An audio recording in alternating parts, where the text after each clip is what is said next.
Magandang gabi sa inyo lahat, mga kapatid. Pagpilitin ko sa inyo lahat.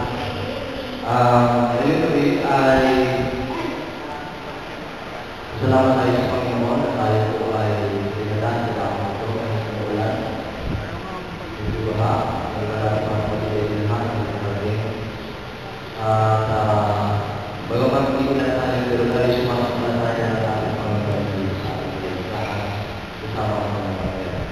So sa gabi ito tayo po ay nagagalak at patuloy sa Panginoon sapagkat tayo po ay nagkaroon ng pribilehyo ng mga kapatid. Pero po bawat isa, kung po tayo ngayon ay tutuwa at nagagalak sa ating Panginoon. At sa gabi ito mga kapatid, salamat tayo ng ibang ating ito, siya po ang ating nagpapasulat sa ito upang maghagi ng mga pinakay ng buhay na makakapalusot ng pagpapasulat sa ito. At bago ko siya magsalita ng kapatid, si Brother Jason naman ay nagkakaroon ng sana ng awang para sa Panginoon. Pero bago ang lahat, tayo po muna ay nadako sa ating mga prayer request at sa ating mga kasalanan sa ito. Upang tayo po ay sama-sama tulog sa Panginoon sa pamamagitan po ng ating mga kasalanan sa Panginoon. Kaya inuusan ko na po ang ating isa para sa ating po mga prayer request at mga kasalanan. Meron po ba sa ating nalagandaan na gusto ng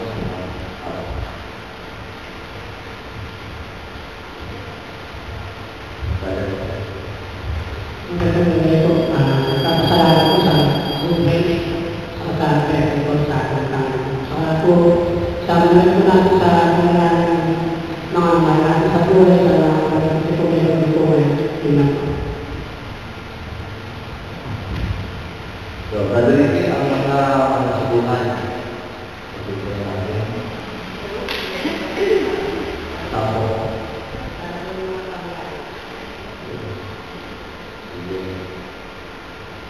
sino po po ang kapatid? Sinabi ko na tayo.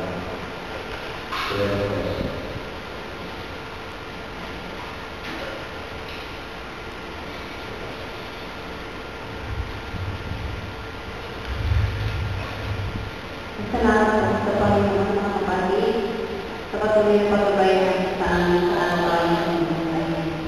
At patuloy po natin inalangin yung ginawa yung talihan sa ngayon ng brother ninyo na ito po yata rin sa inyong anak ay may problema sa buka at ito po panalangin sa Panginoon ng mga ay ibuon siya ng Panginoon upang tulungan siya na gumaling sa kanyang karamdaman. Si Daniela Burugyo, bata po sa Pagkakwan. Patuloy din po natin inalangin ng mga kinuga na nakaalis po kahapon na ginawa ay makarating sa kanyang pagtutungan sa mga misyon ng maayos at gabayan naman ng Panginoon sa kanyang trabaho. Isama rin po natin sa panalangin ating women in revival at reformation of faith. Yung po natin sa Sipay, sa Taguig. Sa Friday na po yung itong biyernes. Meron po sa sakyan, kung meron po kayong binabalong sa Linas, pwede po natin isama doon. Kasi po pa lang po ang dito na yung gate at mga 6 p.m. po tayo aalis. Paglalangin po natin na nawayan niyo yung talumpay po ang kasi niya ito ng way ng community. Salamat po. Salamat.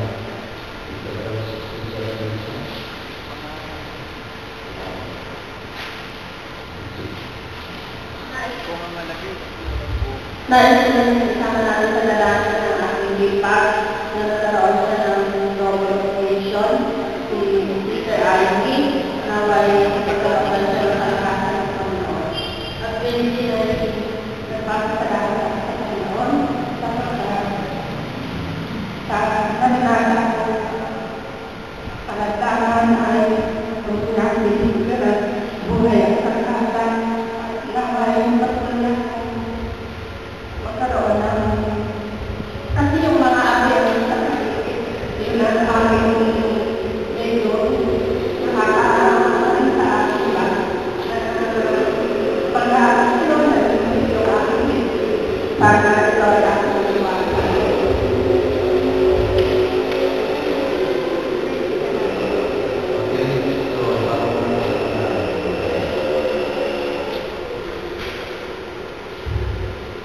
po natin sa panalangin ang ating mga pananampalataya na tayo'y patuloy na palakasin, lalo na sa mga kasulutan natin sa bawat pamilya.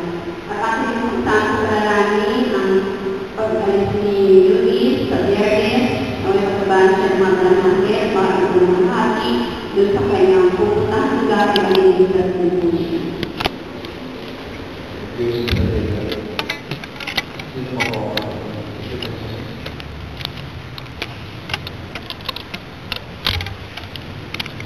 Salamat sa Panginoon ay sa araw-araw na lumipas ay nakaraos sa araw na inalaman natin.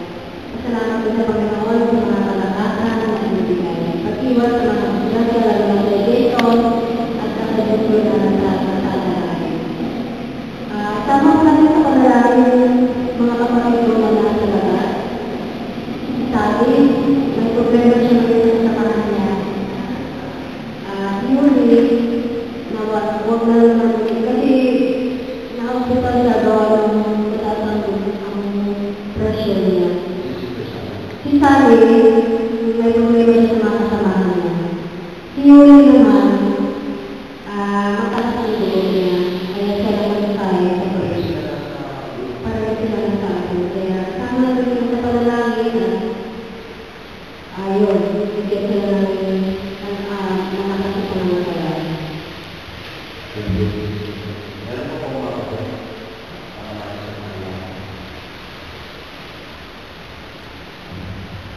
Purihin at pasalamat ko ng pagpapasalamat ako sa Panginoon sa ating mga kalagayan sa bawat isa na pagkamuhan na ibibang mga experience sa panahon ito masama at maganda ay patuloy natin siya.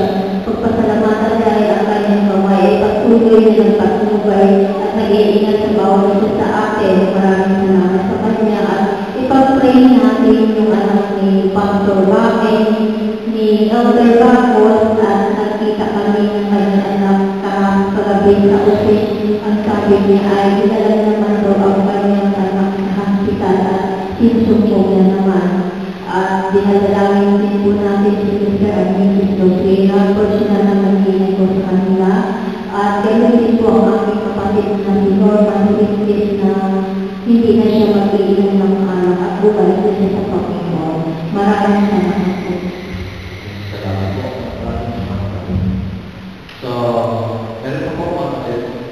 Kasama natin sa panalangin ang mga sa buhay ng ating po na tuloy ko din ang ibabahan ng Sister Reyes sa mga Medisa, mga Bible study natin, mga Bible study, si Mariela, ang Post-Bird, na yan ay maalas natin, na Bibigyan sa Bible Crusade, ay pagkakaroon ko natin. Si Sister Ivy Estrada, na yun po ay nasa hospital niya.